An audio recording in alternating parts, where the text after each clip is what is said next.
campagne te waa ji amul bilan il faut rek mu dugg ci terrain bi bañ na ba suñ koy essayer courant du ko dawal de carburant lañ ciy def pour que rek te neewoon naa leen allez su amee retour du am mën na dem ba jam ñaajo de waaye du dellu Dakar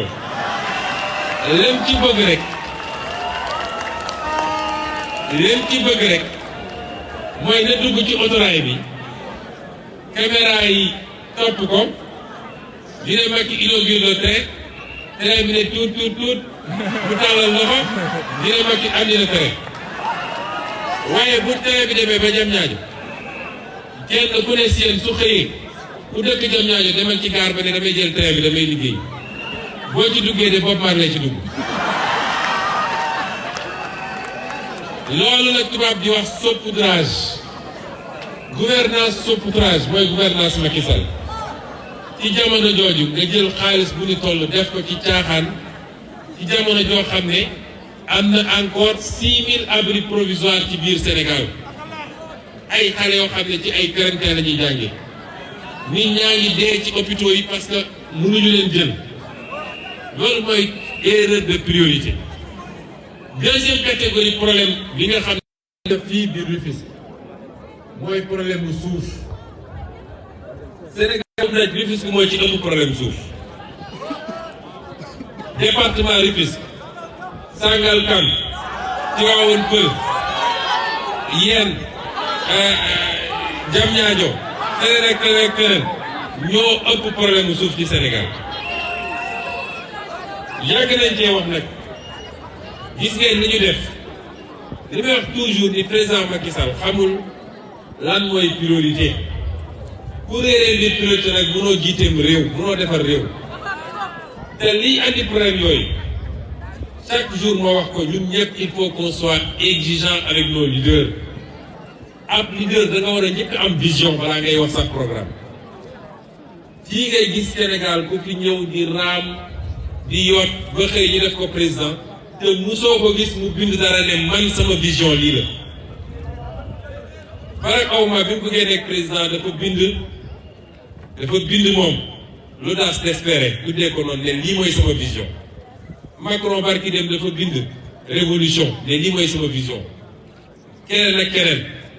ñu de góorgóorlu nañu bind ne leen nag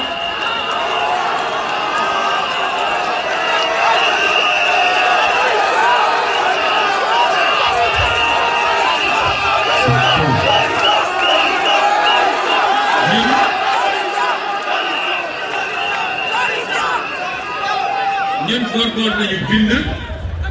leneen li tax ñu bind nag mooy am nañu ambition ci réew mi gannaaw bu ñu bindee it wóolu nañ suñu bopp woo nañ leen yéen ñëpp ku ci bëgg na ñëw na lire bu paree ñu ñëw toog ñu débat ci publiquement mais ñàkk vision mooy andi tandus parce que ville nouvelle de Diamniadio bu ngeen ko gis ci programme Macky Sall bi muy bëgg a nekk candidat musul wax ni day def ville nouvelle à Diamniadio waaye dañuy ñëw na amul programme xam na ni yoonu yàqute la gën a jege bu ba ko ay nit nax ko mu fay leen 3 milliards ñu andi ko PSE bii 3 milliards ñu fay ko ci suñu alal pour ñu andil ko PSE bii moom programme bi ñu ko fale woon anamu bi mu ñëwee nag ci lañ ko jaay affaire Diamniadio tey moo wax ko Diamniadio erreur stratégique la principe bu def une ville nouvelle et des villes nouvelles sax wala des pôles dans mon livre j'ai parlé de pôles régionaux mu doon en même temps des pôles de développement loolu idée boobu baax na waaye Diamniadio du woon choix bu baax bi xam ngeen ndax la bu njëkk mooy Diamniadio dafa bokk mooy début li ñuy wax la zone des Niayes soo ñëwee région de Dakar poumon vert am dañuy wax poumon vert am fi nga xam ne fa la ñu amoon verdure am fa suuf su nangu ñu mën faa def façon mbay gu ne di fa def maraîchage di fa def aviculture foofu mooy Diamniadio bañ na ba ni yàlla bindee suuf si ban la c'est un sol argileux moo tax ñi fay tabax ñëpp sonn nañ fi mu toll nii parce que il faut une technique et une technologie particulière pour nga mën a tabax foofu parce que saa yoo ko tabaxee te defoo investissement yi war pour stabiliser bâtiment bi bu tawee suuf si sekki day xar looloo andi booru mbaaw gis ngeen ay cité yi fa ne saa yu tawee suuf si sekki nga gis murs yi fissuré kon Diamniadio dañ ko waroon bàyyi mu doon le poumon vert de Dakar boo demee ci réew yu développé yi Alioune Sall ngi ne mooy coordonnateur Paris soo demee Paris da nga fay fekk ay bois de Boulogne bois de Vinci ay centaines hectares soo demee États-Unis di nga dégg ñu wax ay Central Park ci digg New York ñu bàyyi fa ay centaines d'hectares yoo xam ne pour muy jox oxygène muy joxe CO2 pour que dëkk bi mën a respirer loolu moo naroon nekk Diamniadio bu ko defee ñi fa amoon seen tool continuer di fa bay di fa am lu ñu suturloo ku bëgg a defar une ville nouvelle xam nga lan ngay def Ndakaaru saturé na Ndakaaru presqu'île la da nga naan maa ngay dem Diourbel wala Kaolack wala Ziguinchor nga dem foofu créer fa beneen pôle boo xam ne dina mën a téye nit ñi ñu bañ a ñoom ñëpp da fàq si ñëw Ndakaaru c'est comme ça qu'on crée de nouveaux pôles mais su yemoon ci loolu sax mu tane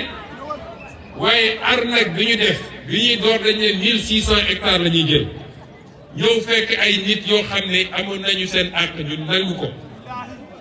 indemniser wuñu leen indemnisation yu jaar yoon waaye tey ku ko doon nattaat sax dépassé nañu 1600 hectares yi di dem parce que gis nga man dama xam gars yi ni ñuy fonctionner ndax nekkoon naa ñu koy defee gis nga suñu commencé mbir yi dañ ciy laxas ay affaire di puus di yokk dagg séddoo puus yokk dagg séddoo loolooy andi su ñu nee 1600 hectares xamal ni ñi ngi jëm ci 2000 hectares waaye lépp ay politiciens ay hauts fonctionnaires ay hommes d'affaires ñooy dagg di séddoo amul benn rapport ak programme bi te boobu jamono nangu nga àqu nit indemniser woo ko correctement mun nga bàyyi ko mu tunga ak ay problème noonu la ñu def ci terre bi parce que am na ñoo xam ne fii ci Diamniadio fii ci Rufisque fii ci Bargny teggi nañ leen te joxuñu leen indemnisation bu jaar yoon te jamono jooju dégg ngeen temps yi la ma wax benn dossier 94 milliards boo xam ne Kër Massar gii la mu concerné kii ñu jël def ko directeur des domaines te Macky Sall ngemb ko fële Louga waaye gis ngeen dossier boobu li ñuy indemniser comme lu ñu doon luubal la ñoom pour séddoo ko dañu ne mètre carré bu nekk 37 000 francs lañ koy indemniser ba pare ñëw jël ñi dëkk ci même parage bi te bokk ci terre bi ñu leen naan ay 7 000 ak 10 000 lañ leen di indemniser loolu ñàkk màndu ak ñàkk yërmande weesuwul loolu te nit ñi nag boo leen yërëmul mënoo leen jiite beneen problème foncier bi yéen ñëpp dégg ngeen ñu wax titre Bertin 1975 pourtant conseil nu mu tudd inspection générale d'État épinglé na ci ay nit rapport baa ngi fii lañ leen waxoon mooy na ngeen jaarale mbir mi yoon ba pare na ngeen jox waa dëkk yi fa nekk yooyu yëpp village yi foor yëpp na ngeen leen jox ay espace yu mag pour ñu mun a yaatal village yi waaye dañ cee teg seen loxo séddoo ko jël seeni homme d'affaires mënoo laa leen tudd fii yëpp mais xam ngeen li tax duma ci sori yàlla daf maa nattu balaa may jóge impôt defe naa dossier bu mujjee def ñu dénk ma ko man maa ko contrôler dossier boobu la su ma fi waxee nag day mel ni dama violer l'obligation de réserve moo tax duma ci sori waaye dama leen bëgg a wax ni ay luubal yu rëy a rëy nekk ci dossier boobu te IGE bind na ko Cour des comptes bind na ko te ñi ko def ñi ngi fii tey ànd ak Macky Sall di gundaandaat di def ay meeting 300 millions parce que réew boo àndee ak Macky Sall mun ngaa sàcc lu la neex dara du la ci fekk ki àndul ak Macky Sall nag bis bu fakkas saloo ba ñu ne fukki dërëm sax topp na ko bu yóbboo mu xam ni ma nga dugg si loolu bokk na ci problème foncier yi tudd nañu problème mu ISRA mun nañu tudd yeneen ak yeneen problème waaye li ma bëgg waa Rufisque xam mooy comme ñoom jël nañu ne Ndakaaru léegi saturé te lépp ci li ñu yaakaar ci war a yaatal encore ville bi mi ngi jëm côté Rufisque mooy fitna dina yàgg fii ci Rufisque ñaar nag mooy solution bi benn mooy population yi nañu gën a organiser wu parce que problème mu Sénégal mooy suñuy noggatu Massamba ma dem ba danaan tant que concerné wu ma sama yoon newu ci loolu mooy problème mu Sénégal ku ñëwoon tey fii ne quartier bii kër gi dañ ko war a toj parce que yoon daf fee war a jaar waaye kër gi duñ ko toj wala sax ñu ne woon ñaari kër yi dañ ko war a toj ñaari borom kër yi dañuy jóg diisoo ne dañuy xeex bu ñu dellu soité tuuti ne mbir mi sax changé dafa mel ni kër gi bokk ci fii la yem borom kër gi moom pare na ci parce que sama affaire moom comme laa la ñu ma lay defar réew mooy il faut mu am une conscience citoyenne que fépp fu injustice am na jaral ñëpp jógandoo man la ñuy defareem réew mais kenn ku ne toog rek ne tànk laaluñu sama wéew tànk man sama yoon newu ci looloo tax dañuy duma kii suñu paree ci moom duma kële suñu paree ci moom duma kële lii am première solution bi mooy suñu nee am na ñu nekk fii ci Rufisque ñu ngi leen di jaay doole ci terre bi wala ci leneen su dee quartier bi ñu dëkk c'est à 1 kilomètre sama quartier mais ma xam ni injustice la naa sol sama dàll dem jàppale leen parce que loolu moo mën a tax état reculer face à l'injustice ñaareel bi ko mën a jëlee fii nag am na ku ma ne léegi wax ko fu ne wax ko assemblée wax ko ci média yi yooyu yëpp baax na waaye nag jëm naa ni ñu ngi dëgmal ci lu néew a néew ci temps ñu ngi dëgmal lu am solo ñu ngi dëgmal foo xam ne citoyen bu nekk am sañ-sañam foofu la ko amee mooy élection la ñu jëm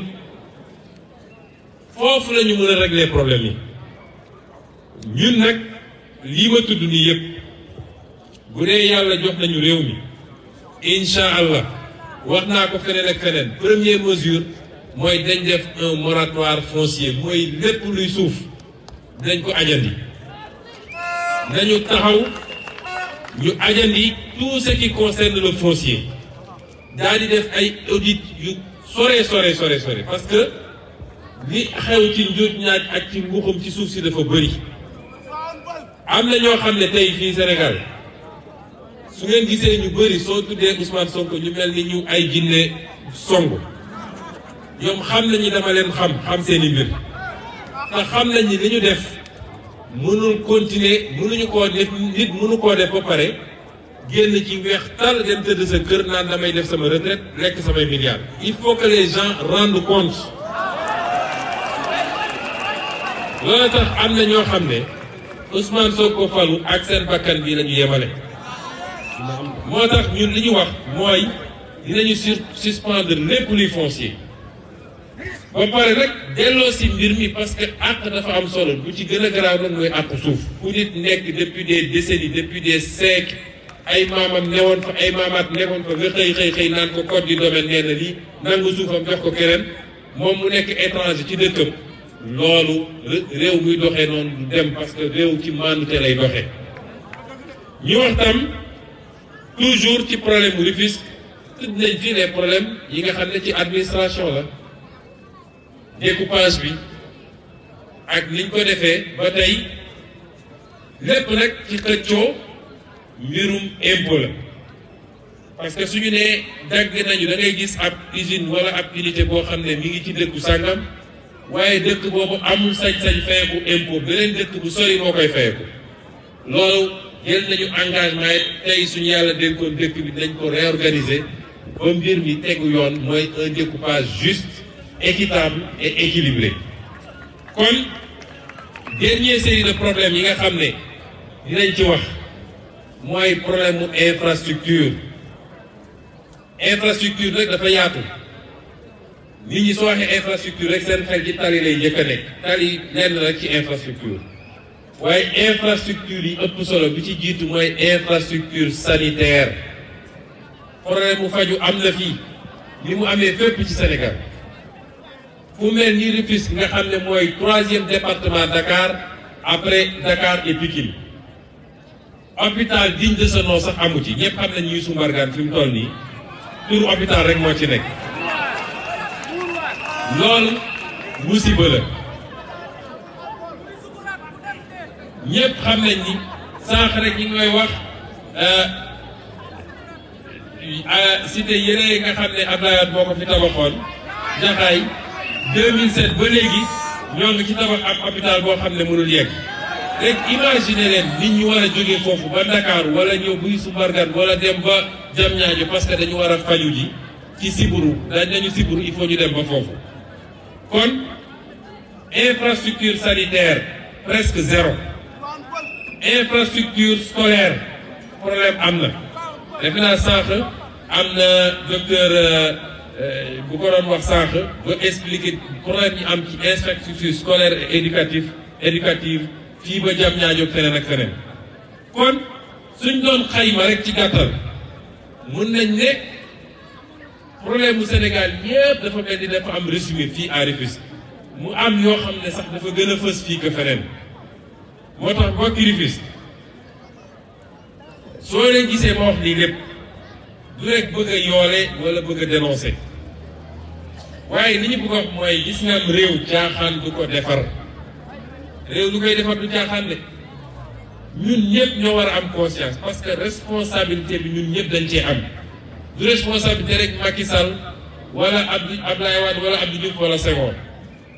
ñun ñëpp am nañu responsabilité ci situation réew mi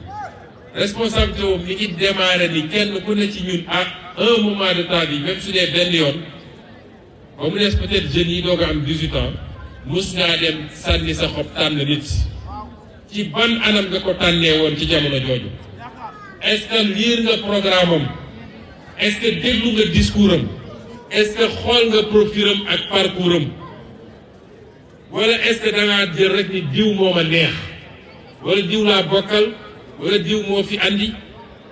loolu mooy responsabilité citoyen bi parce que choix bi ñuy choisir du caaxaan ki ngay jox carte mooy ngor ci suñu jamono bu njëkk ba dañ doon wax kii gor la kii jaam la kii lii et cetera loolu amatul mais liy différencier léegi nit ñi liy joxe liy goreel nit mooy sa carte électeur moo tax ñu ne ku ñu emprisonné ci yenn peine yi amatoo droit am carte électeur parce que jàpp nañ ni dootoo gor loolu mooy carte électeur boobu doo ko maye doo ko jaay waaye da ngay dénkaane xam nga loolu dénkaane am nga ci droit de regard waaye li nga jaay ki ñëw andi 1500 wala 2000 wala 5000 nga jox ko kooku amatoo sañ-sañ wax parce que da ngaa jaay loolu nga ko jaay noonu nag juróom at yooyu di ñëw lu ko neex na ko ci def na nga toog sa kër di jooytu waaye moomatoo ko parce que yaa ko jaayoon te 10 000 francs bi tax nga jaay carte bi fajul sa benn aajo parce que boo duggee ci boutique bi ak 10 000 francs doo génn ak weccet ba pare nag jël nga décision boo xam ne dina lor sa doom lor sa sët parce que yaa jël réew mi jox ko koo xam ne mënul xamul jubul kon suñu responsabilité nañ ko xoolaat échéance bu jotee nañu seet critères yi ñuy tànnee nit saa su ne ma ne nu ñuy tànnee jiit bu ci njëkk mooy est-ce que kii xam-xam bi ñu soxla pour lii muy woote yor na ko est-ce que mi ngi ci moom est-ce que xam-xam boobu am na ko te xam-xam bi nag du rek diw de musoon na nekk ministre musoon na nekk député kon am na xam-xam yàlla xam na ni 98% ministre ak député ak nangam koo ci toogal 10 minutes xeeb ko dara newu fa tous newu fa yor sa làmmiñ rek di politique di mbër ba ñu xëy ñu ne sa parti toog na ñu def le ministre nga jël sa xaftaan yu foroxee yëpp sànni dem ñu defal la quelque costume cravate di la bindal ay discours loolu du xam-xam nañu càmbar xam-xamu nit ñi nit bu am xam-xam buñ ko jox papier bu ay conseil technique bind buñ ko dicté waaye jox ko micro rek ne ko waaw mais qu'est-ce que vous pensez de la politique agricole wala qu'est-ce que vous pensez des accords de partenariat économique wala des ressources naturelles léegi nga xam ndax waa ji xam na wala xamul loolu tax koo ci ne kaa ñu débat mu ne débat wu ma parce que xamuñu wala li ñu xam bëriwut ki leen jiite nag moo ciy premier dara xamuñu ko boo waxee ñu naan way expérience su sàcc ak jaay intérêt réew mi moom rek la ñu am amuñu beneen expérience. ñaareel bi gannaaw bu ñu seetloo loolu ba mu leer ñu ni kii am nañu certitude ni xam-xam bi mi ngi ci nañu seet ndax kii jub na ku jubul du defarum réew ku ñuy dénk budget ne ko am 3000 milliards a ngi nii dénk nañ la administration ngi nii dénk nañ la police ngi nii dénk nañ la justice ngi nii gendarmerie ngi nii diplomatie ngi nii waaye kooku su jubul fu ñu jëm kon nañu xool ndax nit ki jub na njub nag ku fi mus a jaar gis nga jaar-jaaru nit ñi ku fi mus a jaar tudde nañ kii jiite réew mi tey biñ ko nee foo jëlee 8 milliards yi nga déclaré dafa ne Abdou Diouf ma ko Abdoulaye Adama ko mel Abdoulaye ñëw na taxaw ne musuma koo may dërëm 7 milliards Taïwan yi la jël moo ko waxal boppam du kon buñ doon am exigence di leen seet ak di leen seetlu ak di leen seetantal dañu xam ni jubuñu moo tax lii am bettuñu ñun ku jubul mënoo defarum réew ñetteel bi mooy est-ce que patriote lañu est-ce que bëgg nañu réew mi est-ce que réew mi jaral na leen ñett yooyu lañuy seet ci ki war a defar réew ñett yooyu moo nekk ci Paul Kagame ñett yooyu moo newoon ci Mamadou Dia moo newoon ci Thomas Sankara ñett yooyu moo newoon ci suñu gaay yi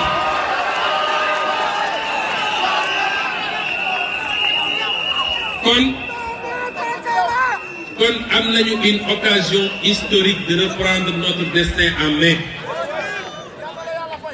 du nun de bu dee man rek man mii nee na à mon âge gisuma lu may daw bay daanu waaye réew mi la est-ce que Sénégal mun nañu toog di xaaraat 5 ans suñ ko naroon joxaat Macky Sall est-ce que imaginer ngeen musiba boobu ci lim réew foofu la problème bi nekk c'est pas une question individuelle lii mu commencé nga xam ne jël na réew mi yëpp économie bi yëpp tey ne ko ay étranger buñ ko bàyyee ba 5 ans mu toogaat ba loolu ñooñu lal seen bassan francolay dañu xam ni même suñu faloon keneen 2024 dina am jafe-jafe pour dindi ko fi foofu nag la enjeu bi nekk moo tax ñu ngi leen di ñaan dem leen ngeen jëli seen i carte électeur gannaaw bi ngeen ko jëlee ñun ñëpp nañu suñu wootee parce que moom bëgg na téye carte électeur yi wala mi ngi tànn ñenn lay jox carte ak ñu ngi ko dul jox wala jeunes yu bëri mu xam ni les primo-inscrits sont contre lui ñu leen di jox carte d'identité pare bind ci gannaaw ni ñoom amuñu droit de voter loolu c'est un combat boo xam ne suñ leen ci woowee ne leen génn leen na ngeen génn parce que Macky Sall moomul réew mi moom ak Aly Ngouille Ndiaye bay tànn ban Sénégalais moo am droit voter ak ban Sénégalais moo amul droit voter ñaareel bi gannaaw bu ngeen jotee seen carte wax leen ak seeni mbokk ak seeni xarit seeni collègues il faut convaincre les Sénégalais des enjeux de 2019 bu loolu weesoo it bésu élection bi na ngeen génn massivement laa wax parce que s'il y a une forte mobilisation un fort taux de participation waxuma la sax deuxième tour waaye Macky Sall mën na yem ci premier tour bi mais loolu pour ñu am ko il faut que Sénégalais yi génn nit ñi bàyyi di wax ni man dama découragé wala ñoom ñëpp benn lañu il faut que les Sénégalais sortent massivement ñu am 70% de taux de participation ñetteel bi mooy surtout yéen ñii les jeunes gannaaw bu ñu voté ba pare ngir yàlla former leen des comités de veille rester dans les bureaux de vote pour garantir la sincérité du vote ku ñëw foofu ànd ak gàngooram ne damay ñëw def bourrage d'urne ngeen jëflante ko moom ku ñëw foofu taxaw ci buntu centre yi di dogaale maire yeeg paa yeeg ñoom seen naan leen xaalis a ngi nii votel ma ngeen digaale ko moom yi ma wax nii suñ ko defee le 24 février au soir deuxième tour suy am ce sera sans Macky Sall ñaari candidat opposition lay doon.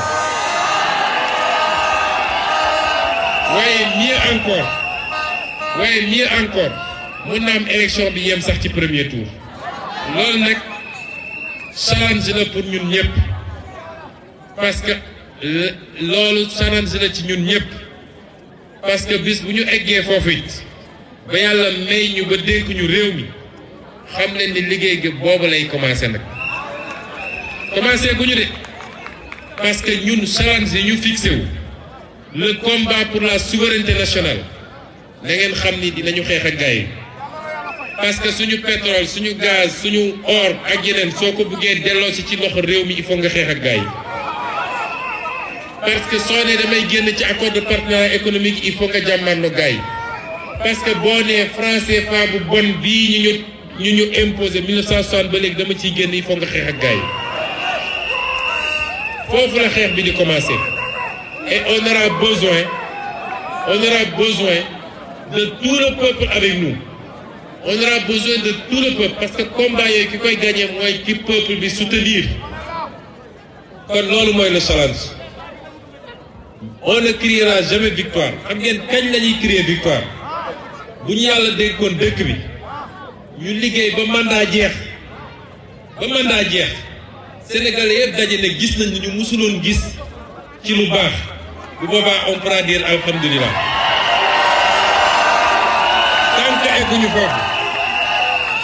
tant que egguñu foofu considérer qu'on a encore rien fait ñu ngi leen di gërëm di leen sant di leen wax ni li ñu bëggoon waxtaan yëpp xajul ci benn waxtaan waaye kontaan nañu tey ci Rufisque yàlla ñu yàlla jàppale asalaamaaleykum.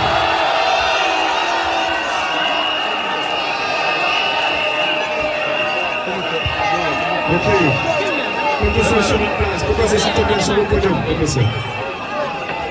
waaw benn entrevue bu ndaw rek entre professeur li nga xamante ne moo samp loolu bu am solo ci perspective waaw ñu déglu ko.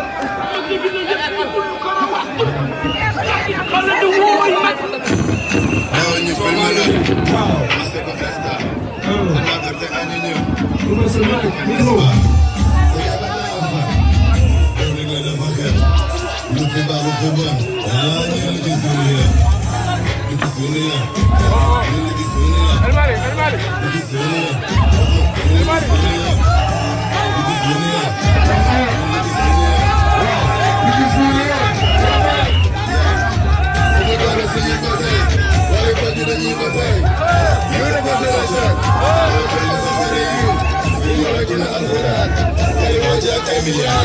Bato la kena célébrer. Qui te gagne la vie avec le bonheur. Et nous la caragay. Et nous la belle caragay. Et nous la belle caragay. Et nous la belle caragay. Il va les familial. Et nous les deux passés. Les deux plaisirs. Et nous la gagne de l'audio.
Lucky Seigneur.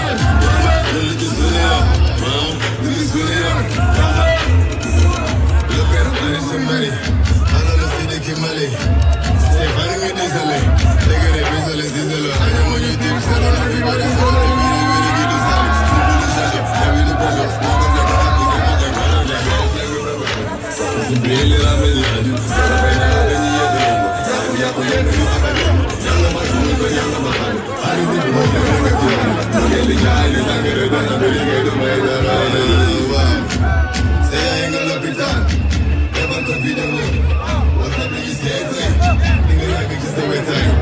I push my Snapchat, one nigga never help. Look at that, look at that.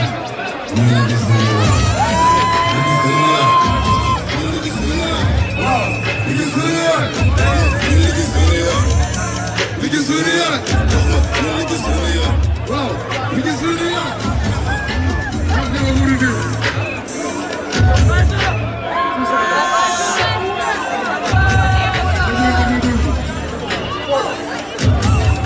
Yes, that's what we're doing. Boy. Begging.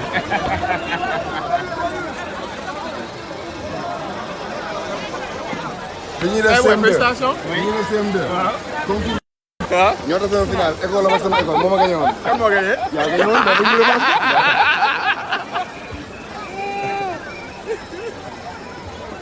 Rufisque for life. For real. What's up? Les vrais, les vrais. Oh. Allez, yo. Hey. Dégg nga.